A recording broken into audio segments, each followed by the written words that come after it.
Long enough to cover the subject and short enough to keep it interesting. Welcome to Out of My League. I'm Nick Diaz. Ego is a powerful thing in any profession. The more successful you get, the bigger ego you have.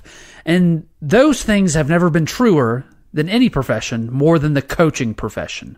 And LSU's last season in 2020 is like the perfect example of what can happen, because it was the first time in Ed Orgeron's life that everybody told him he was great and he was the greatest thing since sliced bread, and he didn't know how to handle it.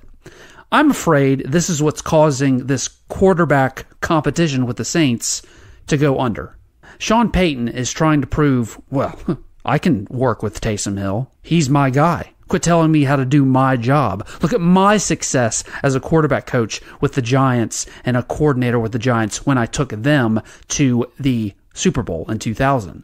Look at what I did with undrafted Tony Romo with the Cowboys. Look at what I did with the Saints all those years. Look at what I did with going 8-1 without Drew Brees when he was hurt the past 2 seasons.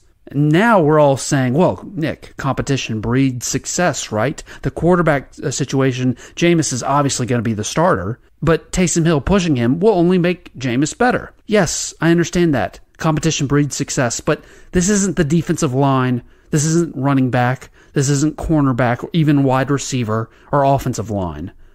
Okay? All of those interceptions last week between Taysom and Jameis, they were in generally a lack of rhythm and lack of communication with their wide receivers because they are splitting reps. It is hurting the team.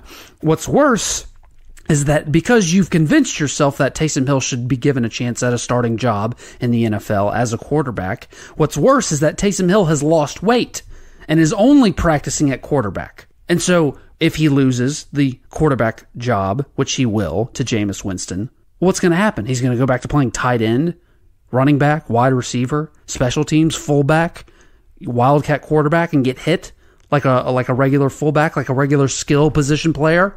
He's been working out as a quarterback, doing quarterback workouts. This is just an off-season thing. You can't gain weight in the middle of the season like you're a running back all over again. That's not what you do. You work out all off-season long to prepare yourself for the position you are going to play. Taysom Hill can't gain weight in the middle of the season to be a tight end or a running back. You're now harming your team in more ways than just quarterback. And now you're on a team that doesn't have a lot of playmakers due to the Michael Thomas injury, so you're taking one of your playmakers off the field. Well, he promised Taysom a chance to play quarterback. Yeah, and in 8th grade, you gave your girlfriend a promise ring. What's your point? This ain't high school football, man. This ain't even college football. You're a professional. Be a professional. Make a call already. Sean Payton said going into the 3rd preseason game that he'll make a decision.